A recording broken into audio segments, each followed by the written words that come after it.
जय हिंद। नमस्कार साथियों, आप सभी लोगों का मोस्ट वेलकम है आज के इस नए क्लास में। साथियों, आज के इस क्लास में हम सभी लोग जो है पढ़ने वाले हैं एसएससी एमटीएस के एग्ज़ाम के लिए मोस्ट इम्पॉर्टेंट क्वेश्चन को, जो कि आपके एसएससी एमटीएस के एग्ज़ाम के लिए काफ़ी इंपॉर्टेंट है। तो साथियों, आप लोग जो इस क्लास को बिल्कुल अच्छी तरीके से लास्ट तक देखिएगा, क्योंकि आपके एसएससी एमटीएस के एग्ज़ाम अब आपके 20 सितंबर से जो है शुरू होने वाले हैं, और उनके लिए आपके लिए जो इस क्लास में बिल्कुल इंपॉर्टेंट और सिलेक्टेड क्वेश्चन लेकर आए हुए हैं, जो आपके पेपर में साथियों 100% यहाँ से क्वेश्चन जो है सीधा सीधा देखने को मिलेंगे आपके पेपर में। तो साथियों, इस क्लास को आप लोग जो है बिल्कुल अच्छी तरीके से लास्ट तक देखिएगा, जिससे कि आप जो इन सभी क्वेश्चन को अच्छे से याद कर पाएंगे। तो चलिए क्लास को स्टार्ट करते हैं। और यहाँ पे देखिए पहला क्वेश्चन क्या है। पहला क्वेश्चन है कि एशियाई बैंक के 11वें अध्यक्ष के रूप में जो है ना किसे चुना गया है। हर एक क्वेश्चन बिल्कुल इंपॉर्टेंट और सिलेक्टेड क्वेश्चन है दोस्तों। बिल्कुल क्लास को अच्छे से देखिएगा लास्ट तक और अच्छे से इनको याद कर लीजिए, क्योंकि 100% क्वेश्चन आपके पेपर में यहाँ से आएंगे। तो एशियाई विकास बैंक के 11वें अध्यक्ष के रूप में जो है ना किसे चुना गया है, तो आप सभी लोग याद रखिएगा ये किसको चुना गया है। तो ये मसातो कांडा को चुना गया है, जो कि ऑप्शन ए यहाँ पे सही जवाब है, मसातो कांडा। अगला क्वेश्चन आप देखिएगा, क्वेश्चन दिए गए हैं कि भारतीय संविधान के किस अनुच्छेद में बताया गया है कि किसी अपराध के लिए अभियुक्त किसी व्यक्ति को स्वयं अपने विरुद्ध साक्षी होने के लिए बाध्य नहीं किया जाएगा। तो ये कौन से अनुच्छेद में है, तो बच्चों याद रखना ये आपके अनुच्छेद 20 में है। ऑप्शन सी हो जाएंगे सही जवाब, अनुच्छेद 20 में है। आगे देखिएगा, आपका यहाँ पे क्वेश्चन है कि निम्नलिखित में से कौन सा भारत में नृत्य के रूप में दिए जाने वाला सर्वोच्च पुरस्कार है। तो निम्नलिखित में से कौन सा भारत में नृत्य के रूप में दिए जाने वाला सर्वोच्च पुरस्कार हो जाएंगे, तो आप सभी लोग जो है याद रखिएगा यह हो जाएंगे कौन, संगीत नाटक अकादमी पुरस्कार। तो जिन भी साथी का ऑप्शन भी है उनका सही है। आगे देखेंगे, क्वेश्चन आता है कि निम्नलिखित में से यहाँ पे सन्यासी विद्रोह कब हुआ था। तो निम्नलिखित में से सन्यासी विद्रोह कब हुआ था बताइएगा। तो याद रखिएगा सन्यासी विद्रोह जो है ये 1763 में हुई थी। ऑप्शन यहाँ पे आपका 20 सही जवाब है, 1763 में। आगे देखिएगा, क्वेश्चन आता है कि 2026 राष्ट्रमंडल खेल किस शहर में आयोजित किए जाएंगे। तो 2026 राष्ट्रमंडल खेल किस शहर में आयोजित किए जाएंगे, ये आपके स्कॉटलैंड में है। आप सभी लोग याद रखेंगे। आगे यहाँ पे क्वेश्चन आता है कि तीनों गोलमेज सम्मेलन के समय इंग्लैंड का प्रधानमंत्री कौन था। तो तीनों गोलमेज सम्मेलन के समय में इंग्लैंड का प्रधानमंत्री कौन था, तो आप सभी लोग जो है याद रखेंगे ये हो जाएंगे कौन। तो यहाँ पे 6 नंबर क्वेश्चन का ऑप्शन ए जो है इस क्वेश्चन का सही जवाब है। तीनों गोलमेज सम्मेलन हुआ था कब, तो पहला हुआ था कब आपके 1930 में। आप सभी लोग याद रखिएगा 1930 में हुआ था। दूसरा कब हुआ था, तो दूसरा हुआ था 1931 में। और साथ ही साथ तीसरा भी याद रख लीजिएगा, तीसरा आपके हुए थे 1932 में। ठीक है। महात्मा गांधी जी किस में सम्मिलित हुए थे, तो ये दूसरे वाले में सम्मिलित हुए थे, आप लोग याद रखेंगे। आगे क्वेश्चन आता है, निम्नलिखित में से इंडियन लिंग की स्थापना किस वर्ष हुई थी। तो निम्नलिखित में से इंडियन लिंग की स्थापना जो है 1875 में हुई थी। ऑप्शन ए सही जवाब है 1875। आगे यहाँ पे आपका क्वेश्चन आता है, निम्नलिखित में से गायत्री मंत्र की रचना किसने की थी। तो गायत्री मंत्र की रचना श्री विश्वामित्र जी के द्वारा की गई थी। तो ऑप्शन यहाँ पे आपका साथियों 20 सही जवाब है। आगे देखिएगा, आपका क्वेश्चन आता है कि भारत में मानव का सर्वप्रथम साक्ष्य कहाँ मिला था। बताइए कि भारत में मानव का सर्वप्रथम साक्ष्य कहाँ पर मिला था। तो इनका साक्ष्य मिले थे नर्मदा घाटी में। ऑप्शन ए सही जवाब है, नर्मदा घाटी में। आगे क्वेश्चन है कि अक्टूबर 2024 में दूसरे कार्यकाल के लिए हरियाणा के मुख्यमंत्री के रूप में किसने शपथ ली थी। तो अक्टूबर 2024 में दूसरे कार्यकाल के लिए हरियाणा के मुख्यमंत्री के रूप में किसने शपथ ली थी। तो याद रखिएगा ये आपके नायब सिंह सैनी लिए थे। ऑप्शन ए सही जवाब है। अगला क्वेश्चन यहाँ पे आपका आता है, क्वेश्चन है निम्नलिखित में से संविधान की सर्वोच्चता किस देश के संविधान से लिया गया है। तो निम्नलिखित में से संविधान की सर्वोच्चता किस देश के संविधान से लिया गया है। तो याद रखिएगा ये आपके अमेरिका के संविधान से लिए गए हैं। ऑप्शन ए सही जवाब है, अमेरिका के संविधान से। आगे क्वेश्चन आता है कि कैंसर संबंधित रोग का अध्ययन क्या कहलाता है। तो कैंसर संबंधित रोग का अध्ययन जो है साथियों ये आपके ऑन्कोलॉजी कहलाता है। ऑप्शन यहाँ पे आपका 20 सही जवाब है, ऑन्कोलॉजी। आगे क्वेश्चन आता है कि वर्गीकरण की सबसे छोटी इकाई क्या होती है। तो वर्गीकरण की जो सबसे छोटी इकाई होती है साथियों ये जाति होती है। ऑप्शन ए कीजिएगा, जाति होती है। आगे यहाँ पे क्वेश्चन आता है, संविधान के किस भाग में संघ एवं उसका राज्य क्षेत्र दिया गया है? तो संविधान के किस भाग में संघ एवं उसका राज्य क्षेत्र दिया गया है? तो साथियों याद रखेंगे ये भाग 1 में है। ऑप्शन ए कीजिएगा आप सभी लोग सही जवाब। अगला क्वेश्चन है कि एल्युमिनियम उत्पादन में भारत का वैश्विक स्तंभ पर क्या स्थान है? तो एल्युमिनियम उत्पादन में भारत का वैश्विक स्तर पर क्या स्थान है? तो आप सभी लोग जो याद रखेंगे साथियों ये हो जाएंगे आपके कौन सा स्थान? दूसरा स्थान। आगे क्वेश्चन आता है कि महाराष्ट्र राज्य में लोकसभा की सदस्यों की संख्या कितनी है? तो महाराष्ट्र राज्य में लोकसभा के सदस्यों की जो संख्या है इनकी संख्या बताई गई है 48। ऑप्शन ए कीजिएगा सही जवाब, यहाँ पे 48 हो जाएंगे, याद रखिएगा।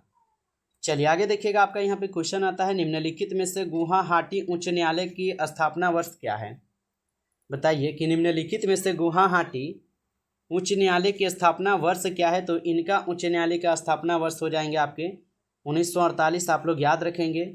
आगे यहाँ पे आपका क्वेश्चन आता है कि किस संविधान संशोधन द्वारा समाजवादी शब्द उद्देशिका में जोड़ा गया?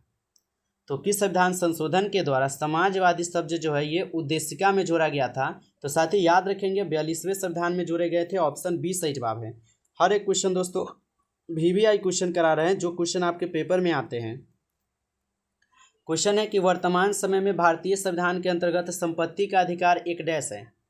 तो वर्तमान समय में जो है भारतीय संविधान में संपत्ति का अधिकार जो है अभी आपके कानूनी अधिकार कर दिए गए हैं। ऑप्शन यहाँ पे बी कीजिएगा, कानूनी अधिकार।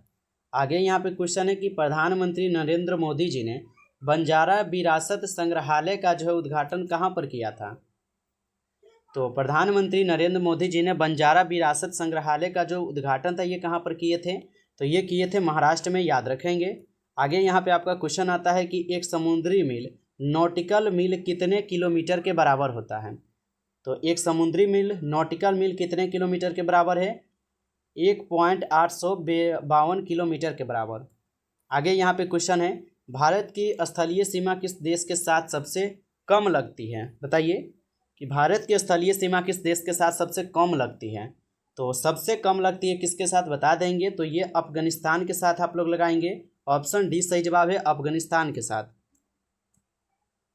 चलिए आगे बढ़ते हैं। अगला क्वेश्चन देखिएगा, क्वेश्चन दिए गए हैं कि निम्नलिखित में से बिना उपग्रह वाला ग्रह कौन सा है?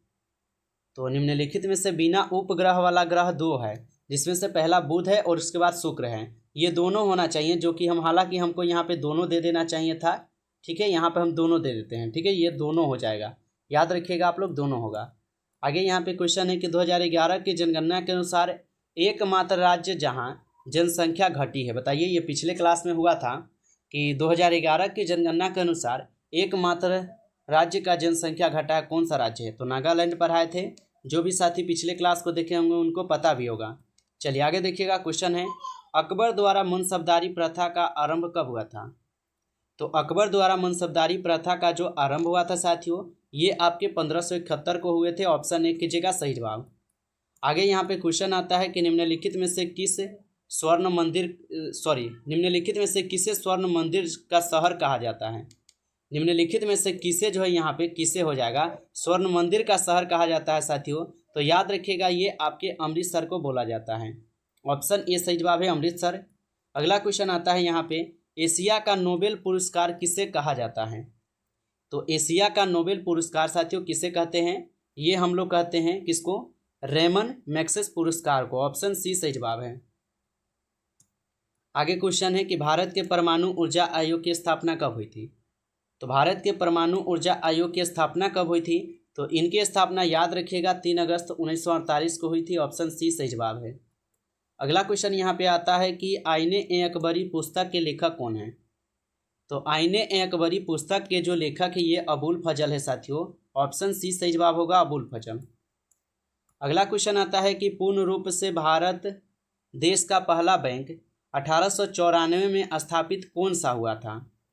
तो पूर्ण रूप से भारत देश का पहला बैंक 1894 में स्थापित कौन सा बैंक है? तो पंजाब नेशनल बैंक आप लोग लगा दीजिएगा। जिनका भी ऑप्शन सी रहेगा उनका सही जवाब होगा। चलिए आगे देखते हैं। अगला क्वेश्चन देखिएगा, क्वेश्चन है कथकली में गीतों की भाषा क्या है? तो कथकली में गीतों की भाषा जो है यहाँ पे मणिप्रवालम हो जाएंगे। ऑप्शन ए सही जवाब कीजिएगा। आगे यहाँ पे क्वेश्चन आता है कि आज जहाँ पर हिमालय है वहाँ पर कौन सा सागर होता था। तो आज जहाँ पर हिमालय है वहाँ पर पहले कोई सागर था, वह कौन सा सागर था। तो साथियों लगा दीजिएगा कौन सा सागर हो जाएंगे, वे आपके तेथिस हो जाएंगे। अगला क्वेश्चन है कि माउंट एवरेस्ट को तिब्बत में क्या कहा जाता है। तो माउंट एवरेस्ट को तिब्बत में जो है क्या कहा जाता है, तो यहाँ पे चोमोलंगमा कहा जाता है। चोमोलंगमा आप लोग लगा दीजिएगा, ऑप्शन बी चोमोलंगमा कहते हैं। चलिए आगे क्वेश्चन आता है कि निम्नलिखित में से कीट पतंगों के अध्ययन को क्या कहा जाता है। तो निम्नलिखित में से कीट पतंग के अध्ययन को जो है यहाँ पर बोला जाता है क्या, इसका आंसर आप लोग कमेंट करेंगे। HW दे देते हैं, ठीक है, एक क्वेश्चन HW रहेगा। चलिए आगे क्वेश्चन आता है निम्नलिखित में से दुर्गा पूजा कहाँ का त्यौहार है। तो दुर्गा पूजा जो ये पश्चिम बंगाल का एक त्यौहार है, आप लोग याद रखिएगा। चलिए आगे देखते हैं, क्वेश्चन देखिएगा। क्वेश्चन है कि नारकोटिक्स कंट्रोल ब्यूरो का नया महानिदेशक जो है ना किसे नियुक्त किया गया है। तो नारकोटिक्स कंट्रोल ब्यूरो का जो नया महानिदेशक है ये किसे नियुक्त किए गए हैं। तो साथियों याद रखना आप सभी लोग, ये नियुक्त किए गए हैं अनुराग गर्ग को। आगे क्वेश्चन है कि अंतरिक्ष में प्रवेश करने वाली भारतीय मूल की प्रथम महिला कौन थी। तो अंतरिक्ष में प्रवेश करने वाली भारतीय मूल की पहली या प्रथम महिला कौन थी, तो आप लोग लगा देंगे कल्पना चावला। आगे क्वेश्चन है यहाँ पे कि नीति आयोग का मुख्यालय कहाँ पर स्थित है। तो नीति आयोग का जो मुख्यालय ये कहाँ पर स्थित है, तो याद रखिएगा नई दिल्ली में है। ऑप्शन ए आपका सही जवाब है। नमस्कार साथियों, इस क्लास में कुल 40 क्वेश्चन थे जो कि काफ़ी इंपॉर्टेंट और सिलेक्टेड क्वेश्चन थे। ये सभी क्वेश्चन आपके पेपर के लिए। यदि साथियों क्लास अच्छा लगा है तो आप इस क्लास को जो है लाइक कर लीजिए, और चैनल पे पहली बार यदि आप जुड़े हैं तो आप इस चैनल को सब्सक्राइब करके और नोटिफिकेशन को आप जरूर ऑल पे दबा लीजिएगा, जिससे कि जब भी क्लास स्टार्ट हो सबसे पहले क्लास का नोटिफिकेशन आपके पास पहुंच सके। तो आप इस चैनल को भी सब्सक्राइब कर लीजिएगा। चलिए फिर मिलते हैं एक नई टॉपिक के साथ नेक्स्ट क्लास में, तब तक के लिए जय हिंद जय भारत।